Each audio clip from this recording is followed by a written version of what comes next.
All right, welcome on stage. Can you just sit in the order? I'll make the intro. Yeah, there's. So, welcoming to our first panel for the day about perpetual future and novel market structure. So we have JJ Kinahan, head of alternative investments at CBOE. JJ leads initiatives designed to broaden retail participation and advance access to innovative investment products. Welcome, JJ. We have Nicolas Bertrand, board member of One Trading, but also the chairman of Young Platform, supervisory board member of One Trading, and ambassador of the GBBC. And finally, Com Prostboucle from Coinbase, international expansion lead. And for several years, Com has been involved in the expansion and international influence of the French Web3 ecosystem. Welcome here, and thank you, John, for moderating. You're welcome. All right, hello, everyone. Thought I was sitting down, but I kind of like this. It's a position of power. Hey, guys. Thanks for joining me. Thank you to everybody. We got a hot topic this morning, very exciting. Perpetual futures have taken a keynote stage in the crypto market. We've seen plenty of demand on the crypto side, and now we're starting to see some convergence on the institutional side. I looked at some rough numbers, and I think 75% of all crypto products are traded on a derivative basis, many of which are perpetuals. So if you're following Kaiko research, you'll see this on a daily and weekly basis. But also, it's been hitting the stage in terms of tokenized products as well. So I was looking at hyperliquid trading volumes before this, and I'm seeing numbers like some crazy numbers with oil traded on hyperliquid that it's even surpassing Solana. So while we're at an Ethereum conference, throw a little dig, but just thought it'd be an interesting stat. But yeah, I think everybody here, given the audience, should be familiar with perpetual futures, but show of hands, who's familiar with a perpetual future? All right, even more importantly, who's been liquidated by one?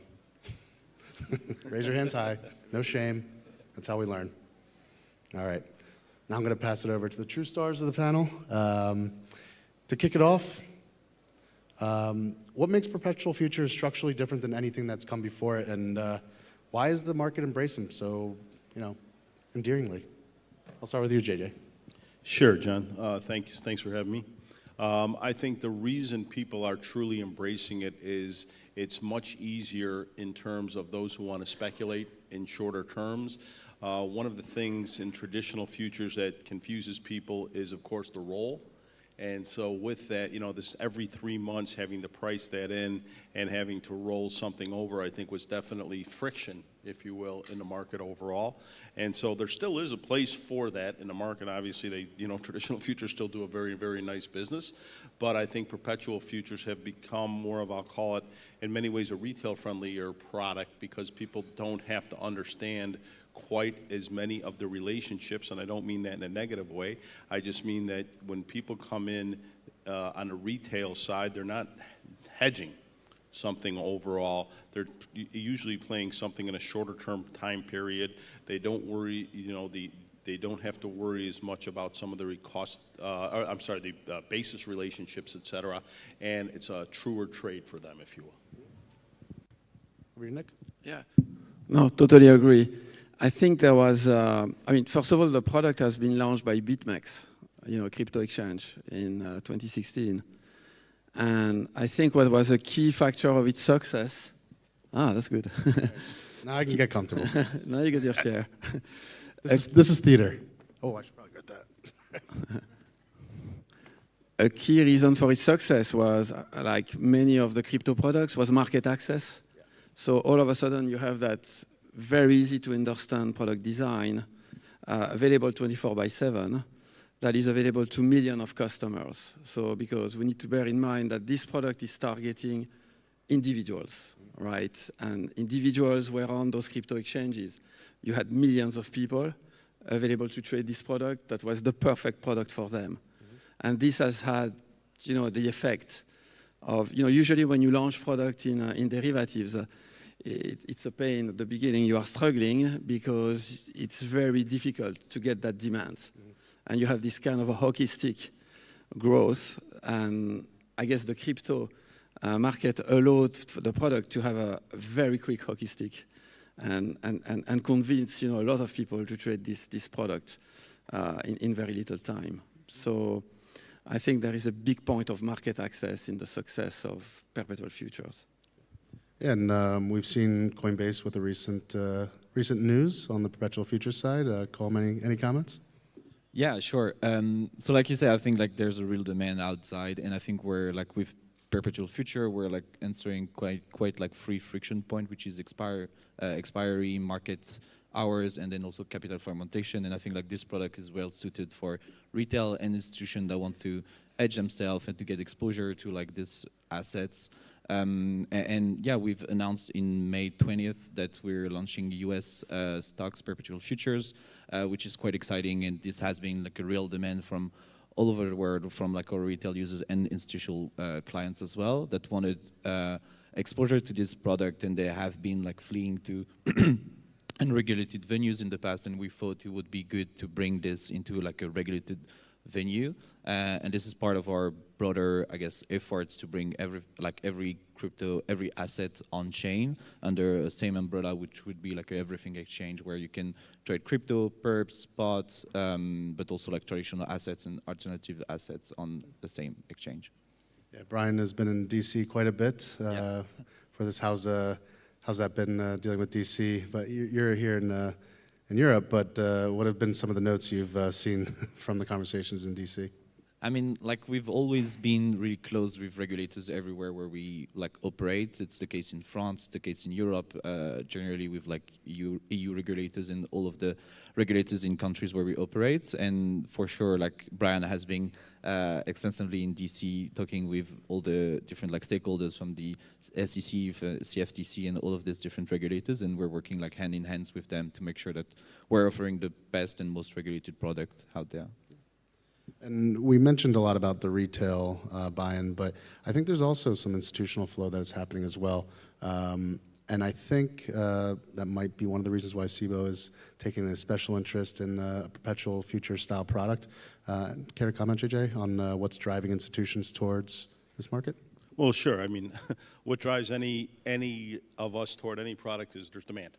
And so where there's demand, you figure out a way, how can we solve this? I'll call ours more continual futures than perpetual futures, and the fact that they don't trade 24/7. Yeah, how are they structurally different? What's that? How are they structurally different? They start Sunday evening, 5 p.m. Central, and go until Friday at 4 p.m. So in that sense, they are really continual, not perpetual. And with that, also, it's the regulations probably different, as we see. One of the big differences in perpetual futures is that there is a lot of different regulatory bodies for them. And if you think about it, ours is going to be set a little bit more in a traditional sense in terms of margining, et cetera, whereas it's done on the exchange level for so many different groups. For us, it's still going to be spanned in traditional ways that it's done. Nick, on the institutional side, One Trading's focus? We can do both. Yeah. So One Trading is a license that allows itself to propose the product to retail and institutional. Mm-hmm. So that's quite, it's really a wide license. And we started just a year ago, on the crypto perps. And we're going to roll out the equity side of things in the next month or so. So it's really exciting time. And I think what I wanted to say before is that the product started with retail, and it went into institutional, right? And the other way around, because usually when you see launch of derivatives product in general, you start OTC, institutional, and then you go into the retail space. This time it went the other way around. And but we do need both, right? Because we need to convince as much people as possible in order to increase the liquidity on the products. Yeah, so you need that DeFi and CeFi convergence, yes, DeFi crypto convergence. The big news, I think, in 2025, 2026 is the emergence of DEXs. And, just a few years ago, they were making about 2% of trading volume. Now we peak at around 13%. So it's not something you can ignore anymore. And you see some interesting things. Obviously, you've got the big guys like Hyperliquid and the rest. I can't give the list because it's an infinite list. There are so many DEXs. But I think what you see lately is definitely a lot of stuff on RWAs, a lot of stuff on equity, a lot of stuff on traditional, therefore, products that are proposed in the form of a perp on DEXs. And those venues propose the advantage of being open 24/7 and have amazing pools of liquidity. So, they did work a lot on their market making and liquidity pools and succeeded to really be a source of liquidity. Mm-hmm. And therefore, an important element of the market infrastructure. Mm-hmm.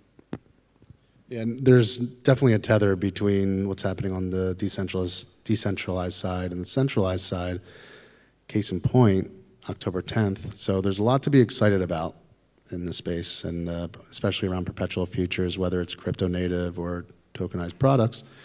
But there's also a lot of lessons to be learned structurally and regulatory, just personally and person to person. But October 10th, what are some of the lessons that we've learned? And I don't know, maybe speculate wildly. What went wrong?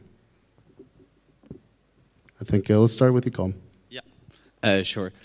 So I think like October 10th, when you look at it, is what's kind of a market stress like event, and part of the industry failed to like respond to this. And I think there's like a lot of lesson that we can learn from this. What we try to do like as Coinbase is to have like clear margin policy, to have clear like trading rule book, to make sure that we are well prepared to address this type of events, and making sure that when these events happening, we have like clear path for like incident management and all of this. And I think it's kind of a lesson regarding the entire industry, where usually like when we look at the past, I think like most crypto exchanges have gone for speed rather than market governance, and the other way around, like the traditional exchanges have gone more like for market governance before speed, and I think we now need to kind of merge both to create the next generation of exchanges and markets where we'll have like both the speed of crypto, but also like quality grade of traditional exchanges.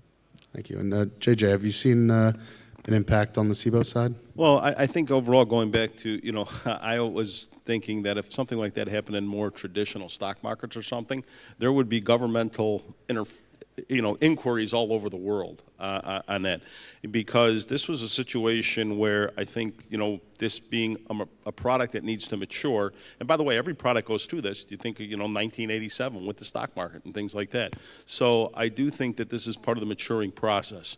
Now, on that day, it seemed to me the tail wagged the dog, if you will, and the fact that the futures market was trading at a much faster rate than the spot market could keep up. It seemed as though some of the market making on the spot side basically disappeared. And so with that, because of one of the weaknesses, in my opinion, of having all the different exchanges set their own margins, et cetera, all of a sudden you had so many orders hitting at the same time, market sell orders.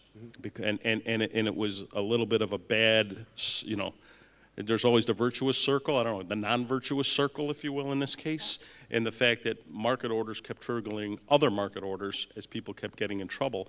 And one of the things I think in the traditional markets that is a strength of it is the fact that market makers do have some responsibilities to step up. And in this case, there was no one there to make the markets, so it kept feeding on itself overall. So if you say what lessons can you learn from that, I think there has to be some more responsibilities, if you will, put on the market makers to try to maintain orderly markets. And again, it's part of the growing process of any product as it starts to become more and more mature. There will be some more things that happen, because that's how products, when you started this, you asked people who had who had been stopped out on something, and people raised their hand. That's also part of you learning as a trader. I was at an event once, and I heard a person get up on stage and say, "I've never ever lost money on a trade." I wanted to raise my hand and say, "How do you think you'll do on your second one?" So it's really, you know, part of all of these are as you make mistakes, you start to learn more and more. I think, yeah, totally. I think those events are inevitable. You can't really avoid those moments of crisis. The good thing is that actually the market recovered, and okay, it was a difficult time, but it didn't destroy the market. So every time those events occur on different reason, with different reason, and we recover it.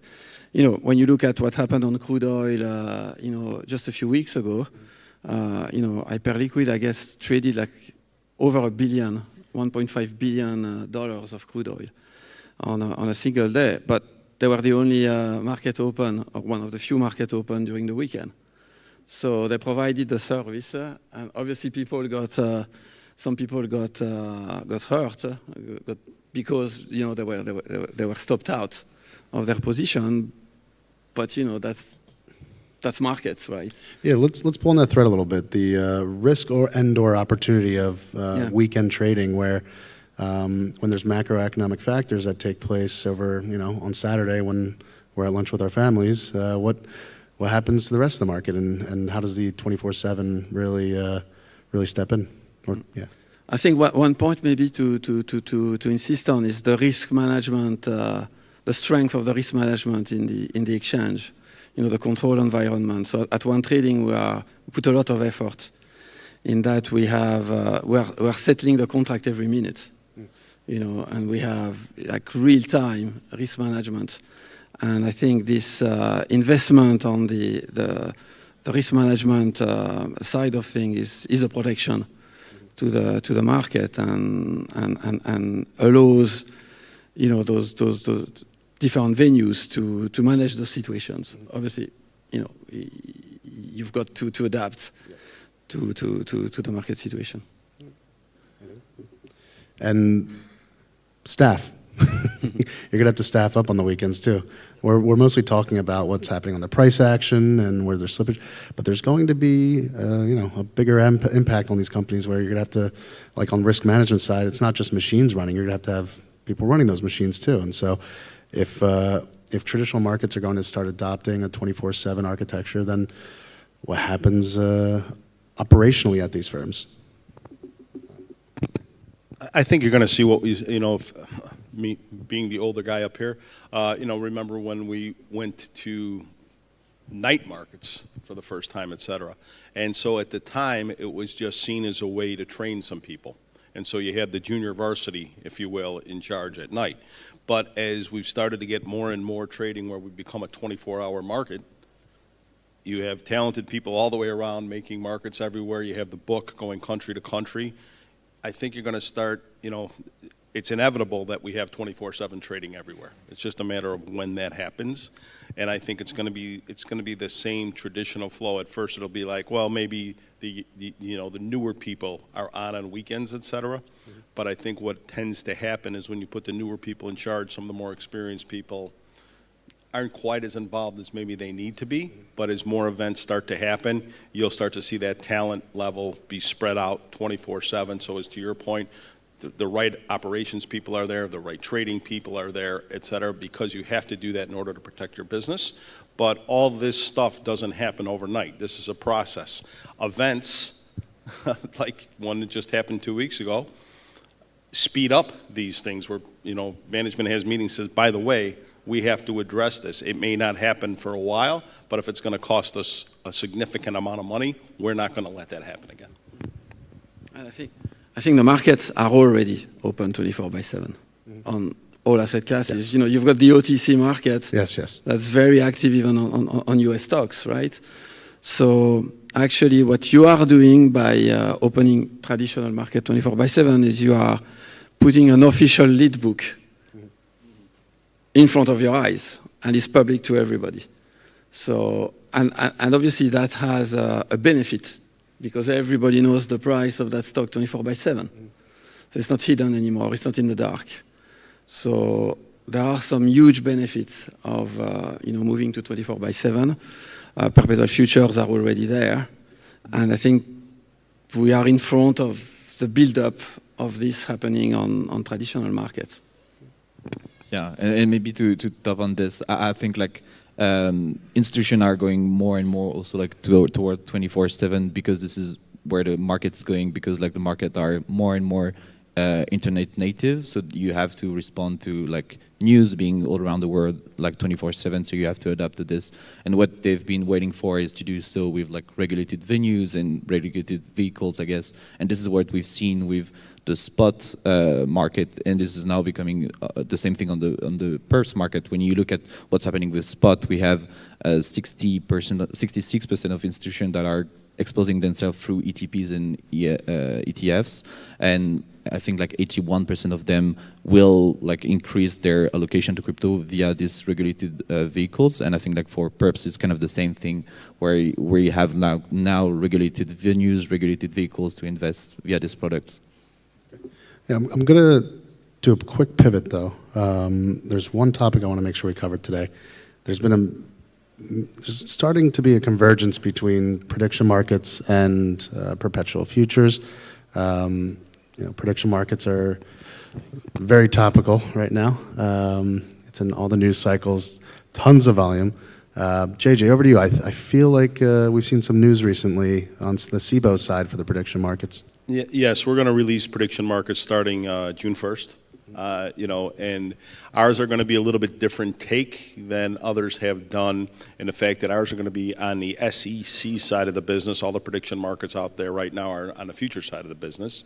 It made sense to us because we have at CBOE the S&P 500 products with SPX, XSP, et cetera. We're going to do those on the mini SPX, which is the XSP. It's 1/10 the size of the SPX. The reason being, and you and I talked about this last night, prediction markets, in my opinion, are the first product that are truly 100% driven by retail. They were not driven by institutional at all.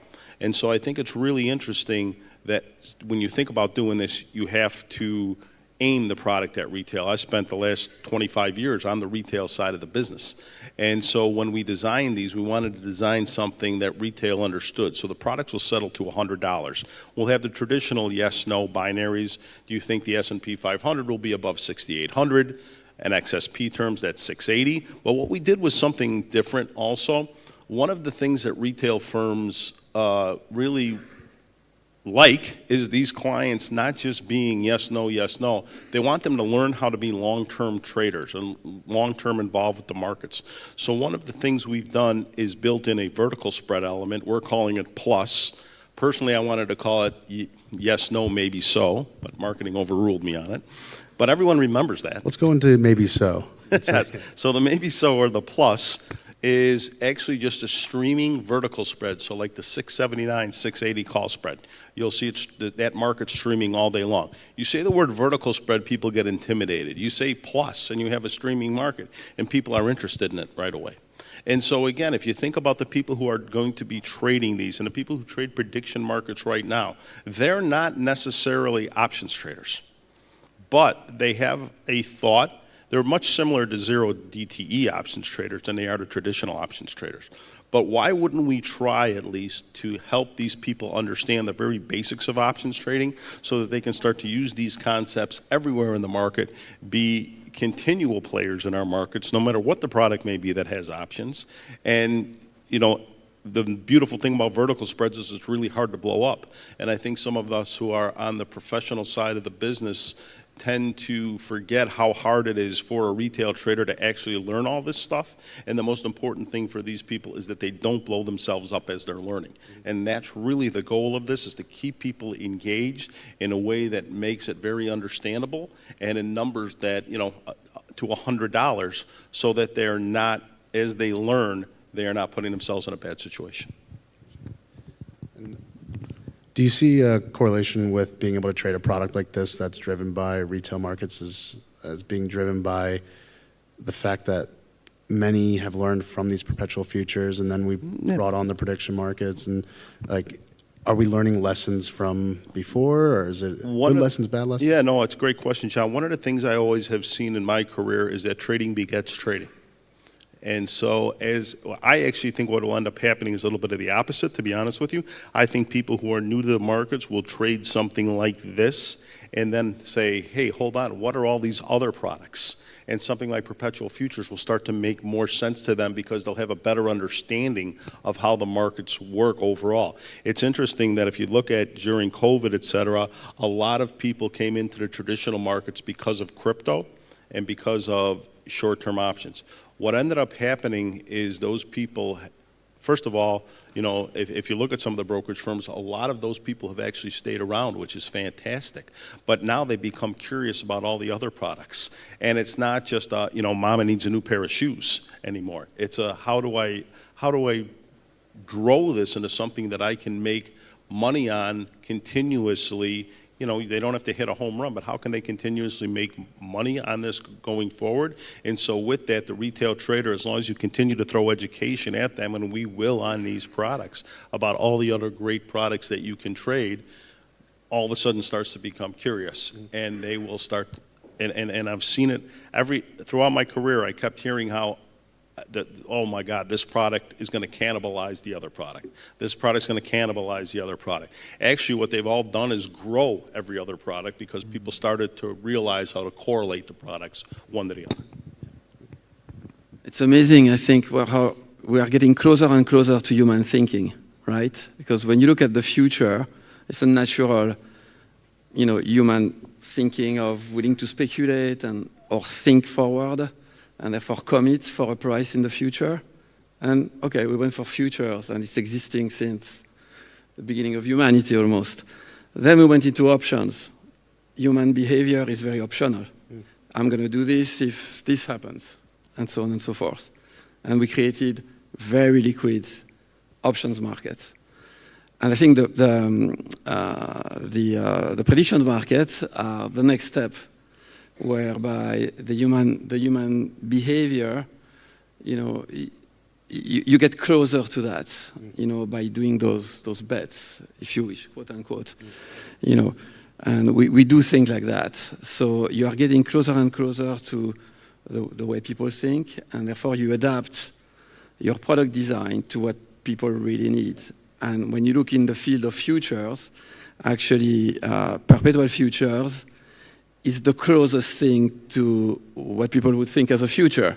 You want to trade 24/7, you want leverage, and you want something that's easy to trade, you know, where the price is equal to the price of the underlying. Obviously, there is a lot of mechanical thing and thinking behind that in order to make it possible, but no, it's possible. So actually, you are simplifying the product, you are making it more adherent to what people need, and therefore you convince more and more people to do that, and that's the adoption point. So what happens really is with the structure of the crypto markets, you get millions of people that are already on those platforms, and now they are getting those new products and those new things that are a better response to what they really need. I really like that thread of human nature and human nature investment strategies. I think we're all pretty risk tolerant in our core. Do you think the popularity of perps and prediction market-like products and anything with open-ended or easy to trade, do you think that's driven by that human nature? Yeah, I think it's quite interesting, like also to see the convergence between the two products, because they're both, I guess, like putting a tradable price on the belief in the future. Like perps are doing so on usually like assets where you need like hedging, like underlying hedging, and in prediction market can be doing that, but also could be running into pure like event wagering on sports, politics, and all of this topic. And I think this is why they're so popular. It's because they're so wide in terms of like the financialization that you can achieve. And when you look at the trends, it's like just impressive to see like the big players like raising millions and millions with like intercontinental exchange investing more than 600 million, I think, in a poly market last week. So you can see like there's money investment in this field. We launched also a prediction markets offering in the US via Coinbase Financial Markets. So you can see that there's a genuine will from the retail users to expose themselves as well, like to this type of product. And I think it's like quite fascinating to follow these developments. Hey, John, and one more point on ours. The one thing we are, as I said, we're starting with S&Ps. We are not going to sports and, you know, what color will Taylor Swift's dress be at the Grammys, only because, again, being a regulated exchange, I think, at least in the U.S., some of the rules about, you know, what is and isn't legal, we're going to take a bit more conservative path again, being an exchange.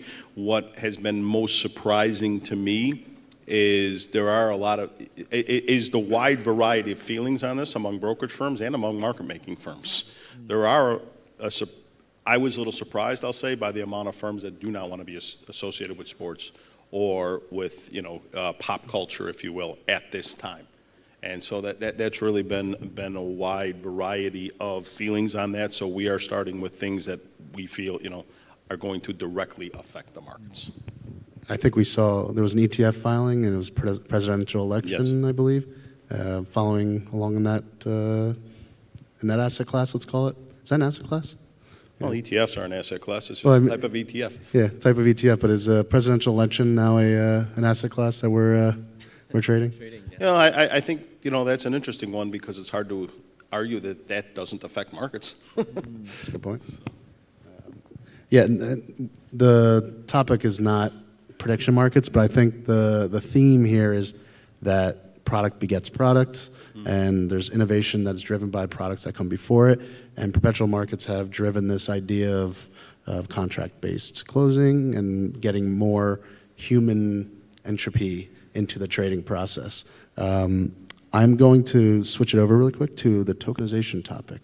So this is a really fun topic. We talked about Brent crude and oil. What do we think is happening right now on the tokenization side, bringing stocks and equities and commodities and FX on chain? And do you think that'll have a great, broader impact on the traditional market as well, off chain? Maybe over to you, Nick. Well, tokenization is the word of 2025 and 2026. Right? It's not a buzzword at all. No.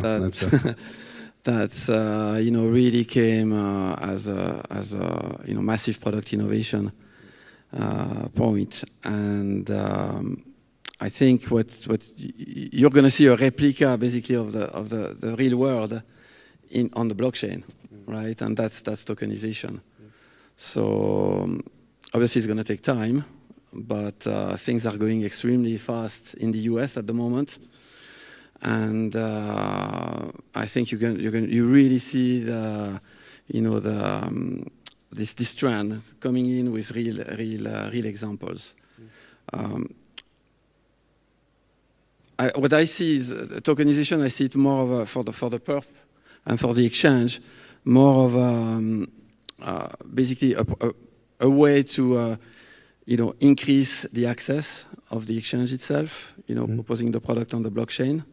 One, and two, as an excellent form of collateral, right? Because you can use those tokenized assets as collateral, as they represent the other assets, and therefore being part of your risk management tools, and an element of reducing the cost of doing of capital and of running a position.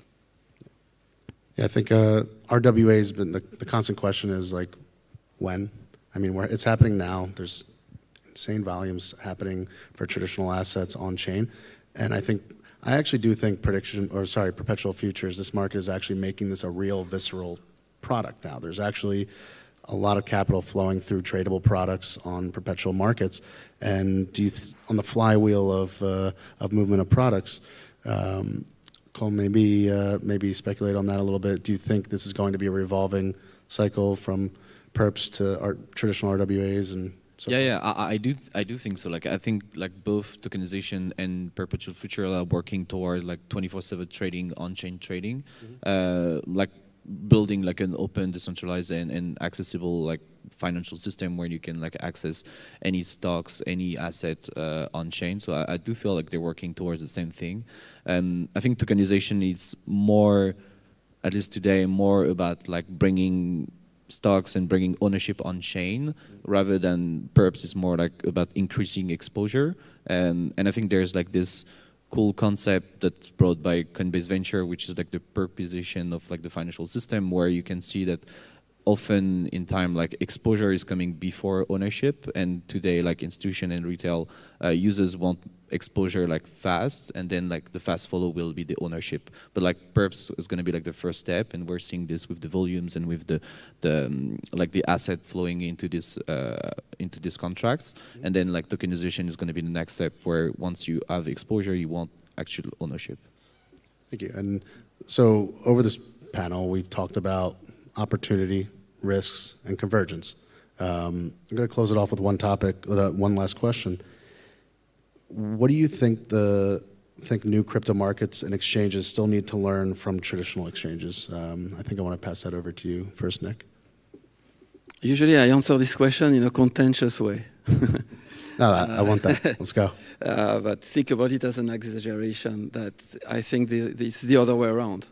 What can traditional market learn from crypto markets? I see it more the other way around. As a guy who worked for 25 years in traditional exchange and then went into the crypto markets. And I think there are three areas really. The first one is market access, right? Traditional markets it seems like making an effort limiting access to their market, whereas the crypto markets have a wide distribution, right? And are inclusive rather than exclusive. So there is the point of inclusivity. Maybe it's due to regulation, maybe it's due to, the high need of controls in a regulated traditional market. But I think there is a lot that can be done in traditional market in terms of, widening the market access. The second point, maybe the biggest one, is cost, right? The traditional market infrastructure is highly intermediated. And when I'm talking about intermediation, I'm not talking about the broker network, which is essential, but more the number of steps it takes and the number of systems you need to go through in order to do a trade. You need to go to clearinghouse, you need to do the trading, there is the broker network. How many systems do we go through, and what's the cost of this? The result of that is, if you want to trade a future on the CME, just to take an example with no representation here on the panel, the retail is going to pay $10 to $15 a contract, right? If you're lucky. Well, this is like 10 to 100 times what you pay on the crypto exchange. So also the cost of trading is a high element because it can justify a trade or not. So there is a lot that can be done there. And then finally, but I think the traditional exchanges are addressing it at the moment. I mean, in the past, it looked a little bit rusty from an innovation standpoint. The innovation of traditional exchanges have been always to the margin.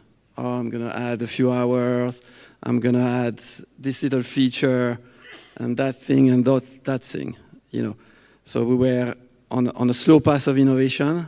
I think now, because of crypto markets, and we can thank the crypto market, I think there has been a sort of a wake-up call in the traditional exchange industry, and finally, you are getting those, prediction market on the traditional exchange and other things that's going to come, tokenization, the news of tokenization project on the NYSE, and so on and so forth. So you kind of see some contamination on the innovation side. And so that's, I like to present it the other way around because I think there is a lot that can be done on traditional markets. Thank you. Colm? Yes. So I think like the lessons come both ways. I think like from the crypto exchanges perspective, it has been often like overlooked or considered like exploring to look at surveillance, governance, market rule books and stuff.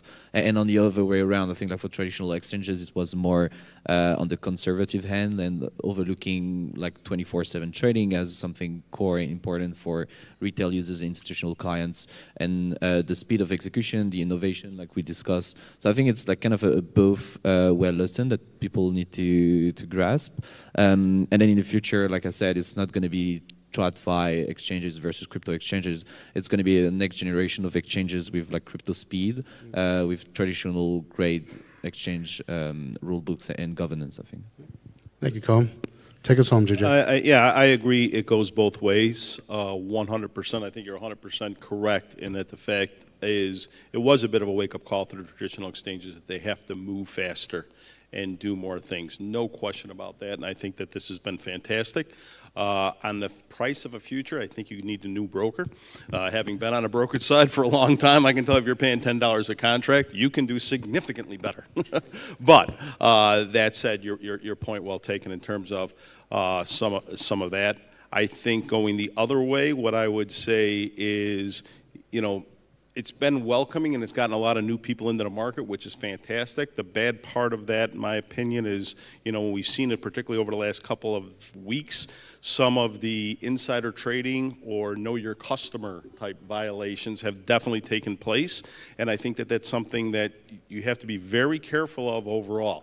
One of the reasons that markets do so well, in my opinion, is people trust that they're playing on an even playing field.